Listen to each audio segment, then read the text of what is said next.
What happens when the first Christian nation in the world, the one that for centuries echoed Armenian hymns among ancient stones, begins to trade its bells for the call to prayer?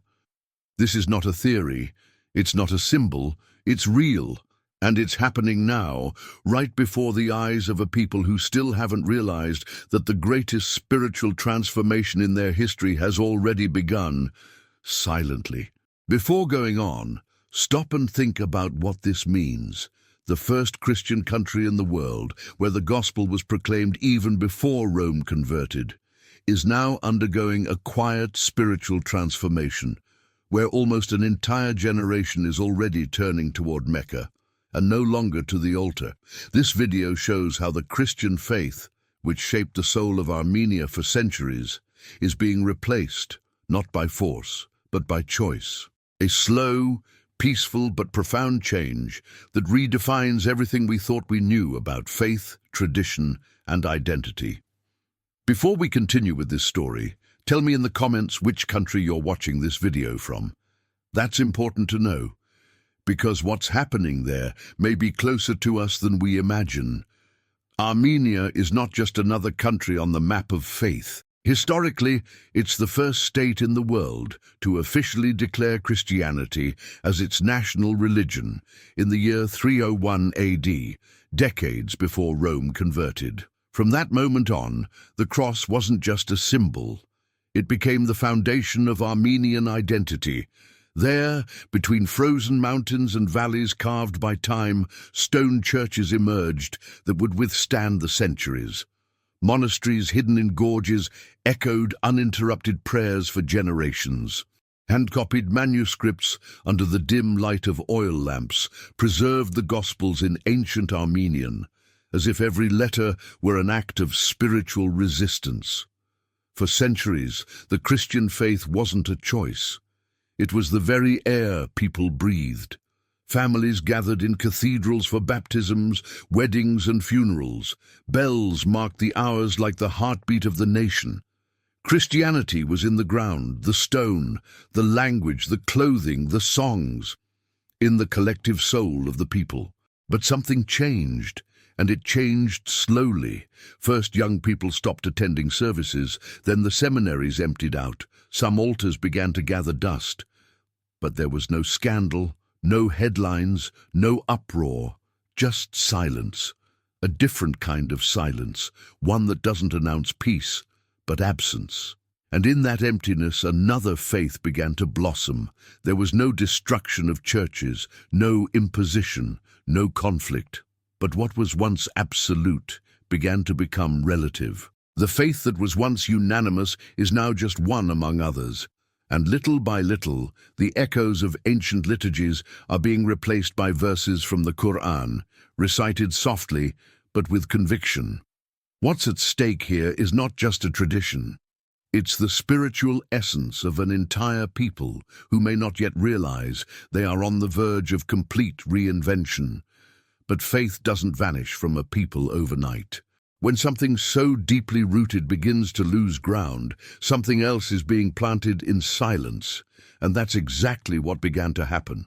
Not from pulpits or news reports, but in the streets, on social media, and in the hearts of those searching for something new. There was no campaign, no fiery speeches. Islam came to Armenia as most deep truths do, slowly, almost invisibly. First came the murmurs, a newly opened cafe in downtown Gyumri serving only halal dishes, an Arabic class quietly offered at a public library, a new style of dress among university students, more modest, more reserved. Then came the sounds. The adhan, the call to prayer, began to echo in specific neighborhoods, still quiet, still timid, but constant. At first, few noticed. After all, religious coexistence always existed there, even if marginally. But over time, small prayer spaces began to appear. Not grand mosques, but simple, adapted, discreet rooms. And then the gatherings. Young people meeting to read the Quran, discuss passages, ask questions, reflect. It wasn't rebellion, it was thirst. a generation marked by political disillusionment, economic stagnation, and the hollowing out of inherited faith, began to search for a new kind of spirituality, a spirituality that offered clarity where there was once mystery, discipline where there was rote tradition, and full surrender where there had only been cultural belonging. Little by little, Islam ceased to be an academic curiosity and became a living practice, not through proselytism, but through testimony. The way a convert behaved, the peace with which he spoke, the way he treated his family, his neighbors, himself. And the most surprising part? All of this happened without confrontation, without fanfare, and without many realizing that Armenia's spiritual landscape was already changing. But faith is not only what is practiced, it's also what is sought. And what began on street corners and in cafes of a few cities quickly found an echo in the most unexpected places. Classrooms, university dorms, and quiet hallways where questions have no easy answers. They weren't running from the cross. There was no revolt, no trauma, no anger.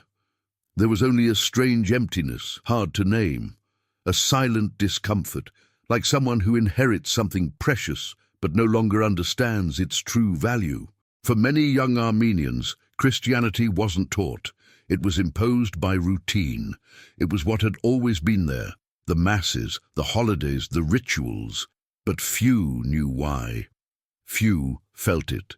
Few believed. And then came the doubt, and with it, the internet. It was through short videos, translated pages, interfaith debates and testimonials from other converts that many began to discover a version of Islam different from what they had learned in school books.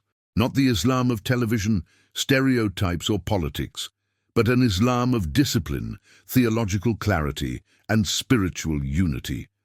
A God who didn't need to be explained with formulas, only recognized and obeyed. For young people tired of symbols that no longer touch the soul, the Islamic proposition was like a clean mirror, simple, direct, and demanding. It didn't ask for emotion. It asked for transformation. The recitation of the Quran, with its captivating cadence, began to replace chants that felt mechanical. Fasting during Ramadan began to make more sense than traditional processions. And the 5 daily prayers offered something many had never experienced before, a real and constant encounter with God, without intermediaries. It wasn't a trend, it was an encounter. And this silent encounter began to create a wave no traditional sermon could contain. But the most surprising part of this transformation isn't in the numbers or in the new words added to everyday vocabulary. It's in who is leading this movement. Because they're not foreigners, not missionaries, not governments. They're Armenians themselves, children of the land, heirs of the cross, who are now choosing a different path. Contrary to what many might think, Islam didn't spread in Armenia through external influence. There was no pressure from foreign powers, no organized infiltration. Faith came through the hands of the small, the invisible, the ones who had always been left on the margins. In villages where churches only open on Christmas, young people began to gather in modest homes to read translations of the Quran. In poor neighborhoods of Yerevan, marked by unemployment and lack of opportunity, small groups began praying on improvised rugs, facing the direction of Mecca, even though many had never left the country. They are taxi drivers, students, widows, housewives, former altar boys, simple people who found in Islamic faith something no one else was offering: meaning, discipline, hope. There is no foreign funding. Prayer spaces are organized with local donations. Ramadan meals are made with Armenian ingredients, prepared by Armenian hands. The clothing doesn't follow Gulf standards. It follows the common sense of those who understand that modesty is a language of the heart. And more than that, converts have not abandoned their culture. They still speak Armenian, cook like their grandparents, and respect their Christian families. But now, they live under a new faith, one that didn't come to erase who they are, but to restructure what they believe. It's a revolution without flags, a transformation without confrontation, and perhaps because of that, it's so hard to stop. But what happens when two faiths share the same space? When an ancient faith and a new spirituality walk side by side down the same sidewalks, cross the same markets, live under the same sky? What happens when respect becomes transition? At first, everything seemed like peaceful coexistence, churches and mosques coexisting with polite distance, Muslim converts still attending Christian family celebrations, practicing Christians helping Muslim neighbors during Ramadan. Nothing seemed to be in dispute, but something more subtle was happening. In several Armenian cities, what was once religious coexistence is gradually becoming spiritual transition. In schools, students begin questioning the Trinity after reading about Islamic monotheism on local blogs. In some neighborhoods, more people fast during Ramadan than during Lent, and Sunday sermons have started to speak less of faith and more of tradition, perhaps because they feel they are losing ground. The transformation isn't loud, it doesn't shout, it doesn't provoke, it simply happens, like water seeping through the cracks of an old structure. Today, there are families where grandparents still pray with Orthodox icons, while grandchildren perform sujood facing east. In many homes, no one argues. Each lives the faith they have chosen. But it's visible who is fading and who is growing. This transition has been so gradual that many religious leaders were slow to notice. By the time they did, it was too late to stop its advance with sermons. The silence of Islam, its constancy, its repetition, its firmness, is slowly replacing the symbolic noise of a faith that for a long time was sustained only by tradition. And this isn't happening in debates, it's happening in the invisible details of daily life. But behind every statistic, behind every cold number or data point, there are people, real men and women who spent their entire lives within one faith, and who are now, little by little, rediscovering their own souls in another place.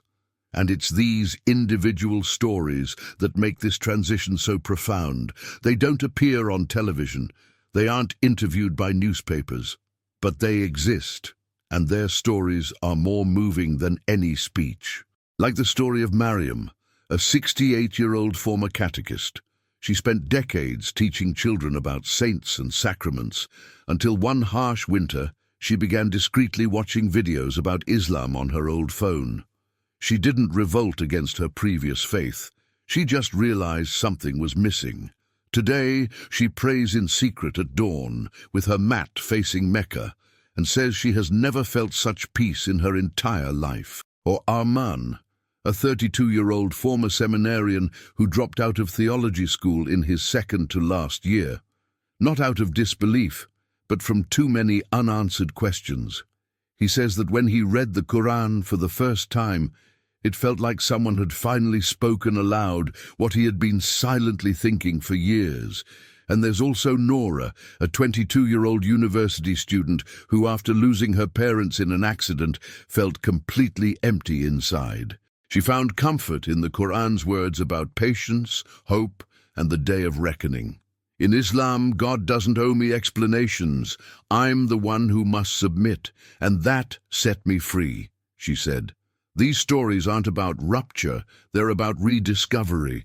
They're about people who didn't leave their culture, but who found God on a path they never imagined they would follow. And the most striking part? Almost all of them began with a solitary question, asked in the silence of the heart. But not everyone watches this change with peace. For many who have dedicated their entire lives to the Christian faith, what is happening feels like a slow, almost invisible loss, but one that is deeply painful. And this kind of pain doesn't make noise. It accumulates in silence. In the oldest villages of Armenia, some churches still keep their doors open, but the scene is always similar. An aging priest before empty pews, with chants echoing off walls that once heard full choirs. The cross is still there, the altar is still there, but the people are not. There are priests who refuse to admit out loud what they already feel in their hearts. The flock is leaving, but not because of scandals, heresies, or persecution. They're leaving in silence. They're simply not coming anymore. And that absence weighs more than any open attack. Many elders say they feel like strangers within their own faith. Before, the whole village would gather on Sunday. Now only the very old or the very sick come, said a 74-year-old priest who prefers to remain anonymous. He still lights the candles, still reads the Psalms, but admits he sometimes wonders if he's just repeating gestures for an audience that no longer exists. Spiritual abandonment doesn't show up as war, but as forgetting. And for those who grew up in a time when faith was the center of everything, watching this slow erosion feels like witnessing an ancient tree dry out before your eyes, with no one trying to water it. This pain doesn't express itself in anger. It shows up as longing, as confusion, as grief without a ceremony, because the tradition still exists. But the faith, for many, seems to have already left. And even for those who aren't paying attention to spiritual changes, there is something that can no longer be ignored. The landscape of the cities is changing, not just in the concrete, but in the sound, in the smell, in the rhythm. Because when faith changes, everything around it changes too. For centuries, Armenian cities were marked by church towers and stone crosses pointing to the sky, the sound of bronze bells, the smell of incense, the echo of liturgies in Armenian on Sunday mornings. It was a spiritual aesthetic that shaped the soul of architecture, streets, and even calendars. But now, a new palette of symbols is beginning to appear. Discrete green domes rise beside ancient temples.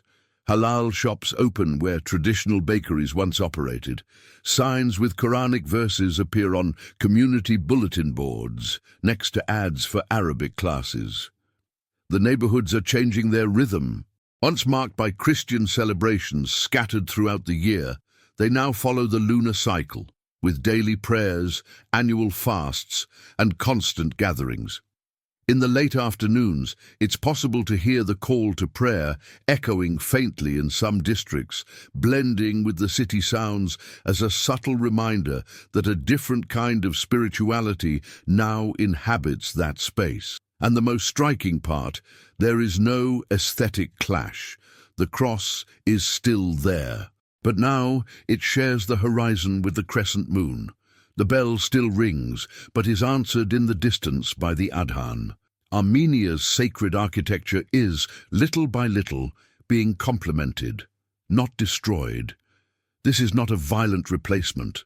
It is a symbolic layering, as if the country were being spiritually redrawn with new layers, without erasing what came before, but also without clinging to it as the only path. This mixed landscape is not just a reflection of diversity.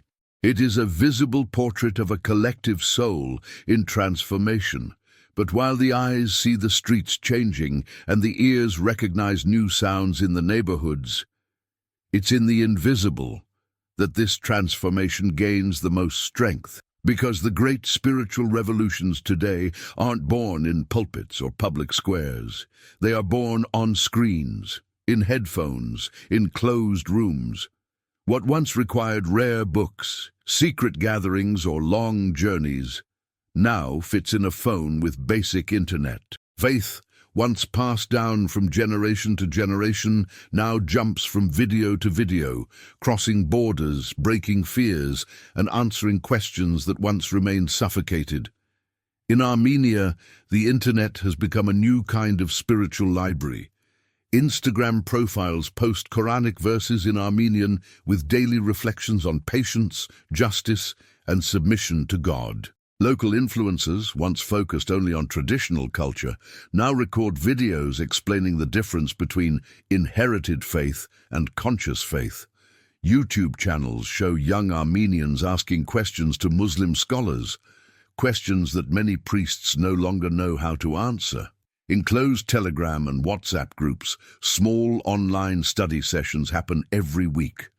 There, Verses are discussed, doubts are answered, and prayers are shared among strangers who have become brothers in faith. And it's in this invisible environment that many have taken their first steps.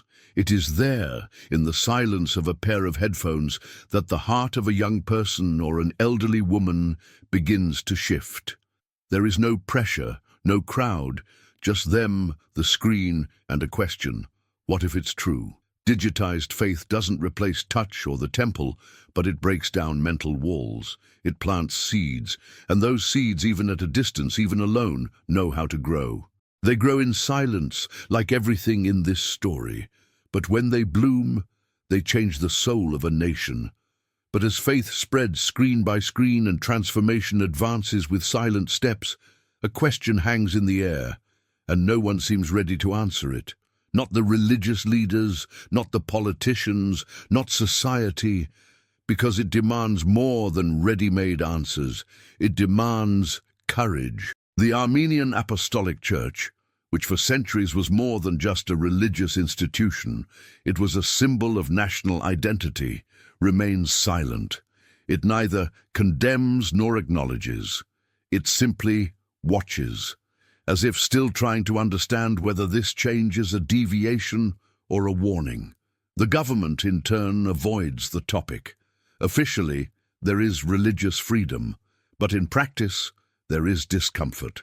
Because acknowledging this change is to admit that the soul of the country is undergoing a transformation that neither the state nor the church can control. The question that no one wants to ask, but that many are already thinking, is direct. If the majority of the population no longer lives out Christianity, is Armenia still a Christian country? This question is not meant to offend. It simply tries to name what is right in front of us. When religious holidays are ignored, when monasteries become tourist spots, and when priests' children bow toward Mecca, something has changed. And pretending it hasn't only increases the gap between form and content. More conservative religious leaders try to minimize it. It's just a phase. These are outside influences. But those who live in the streets, in the schools, in the homes, know that this isn't a wave. It's a new tide. And while institutions hesitate, the hearts of the people have already chosen in silence. Armenia may still carry the cross on its crests. But inside many homes, the faith guiding people's steps now answers another call. Armenia, the first Christian nation in history, is not falling by force. It is bowing in silence, not to kings nor to imposed religions, but to Allah, the one worthy of worship. What many call abandonment, others call awakening. This is not about cultural betrayal. It's about returning to pure truth, to the truth that requires no images, no intermediaries, no complex explanations. The truth that says, La ilaha illa Allah, there is no deity but Allah. Islam did not arrive in Armenia through political speeches or external forces. It came with verses recited in the early dawn, with hearts thirsty for direction, with souls weary of empty symbols. It came with light and with peace. Today, a new generation of Armenians understands what true submission means. It is not tradition. It is a choice. It is the recognition of the Lord of the universe. It is saying, Ashhadu an la ilaha illa Allah wa ashhadu anna Muhammadan Rasulullah. With conviction, not inheritance. If you know someone who still believes that Islam has no place outside of Arab countries, or who thinks the Armenian faith could never be touched, send them this video. Because what is happening in Armenia is a sign, a reminder that guidance comes only from Allah, and He guides whom He wills. Share it. Because the truth, once it arrives, cannot be buried. It blooms, even in ancient soil. Assalamu alaikum wa rahmatullahi wa barakatuh.